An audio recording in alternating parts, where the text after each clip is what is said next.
Hi, I'm Heather Haley, coming to you live from McCormick Place here at GBTA Broadcast Studio at Convention 2019. And with me this morning, I have Beau Ballin from CWT Meetings and Events. Welcome. Thank you. Great to be here. So it's already an exciting day so far, but we're going to talk a little bit about a very serious topic, and that's human trafficking. Absolutely. You know, as an industry, why is this such an important topic? And especially from your perspective, how can we help to address it? Sure. Well, it's a topic that's not new, but it's gained some relevance in recent times. And as industry professionals, we're in a unique position to see it, to be aware of it, impact it, address it, and disrupt it.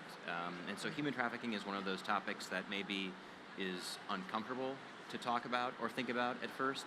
But based on our proximity to large-scale events like this, our frequency of travel to cities around the globe, our experience on flights and in hotels, we're in a position, like I said, to see it and impact it. So it's really important that as travel professionals, we're involved and take a stance against it. What do you think from the buyer perspective? You know, on the hotelier side or on some of the other supplier side, it's a little easier. Any words of advice for the buyers that are out there traveling, and also, too, for their travelers? Sure. I mean, so for the buyers, the thing that we're asking or that we're talking about first is essentially to really be aware, right? So it is awareness. But again, at the RFP stage, okay? So you're working with a property. That's a great point. People right, don't think about it. Or a hotel. And just like you would in an RFP, you would ask about their green initiatives, to ask about their policy or their plans to impact or disrupt human trafficking. So that's the first thing, right, as a buyer, just at that actual first interaction with a property or supplier that you're using, to have that be a part of the conversation. The second component is if it's not in the RFP, that it's a part of the pre-con. When you're working with a property or supplier, that again, it's a part of the conversation.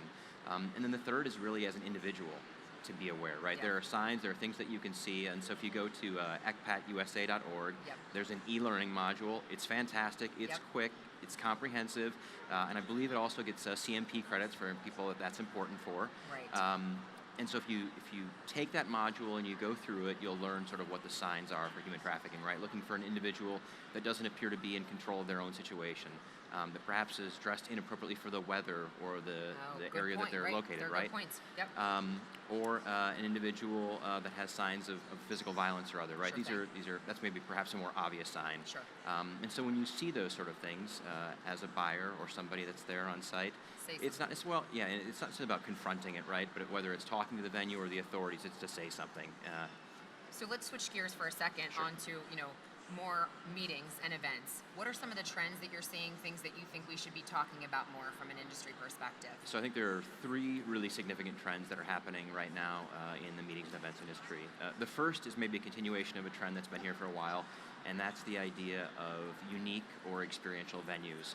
And so people are wanting to move away from the large ballrooms or the breakout rooms and move off property. And this is common sense, right? You're in a city, whether you're in Chicago, Illinois, or whether you're in Maui. The idea is that you want to experience that destination. You want to see what's out there. You want to be on a rooftop somewhere. You want to be on Navy Pier and not just locked away in a ballroom. Right.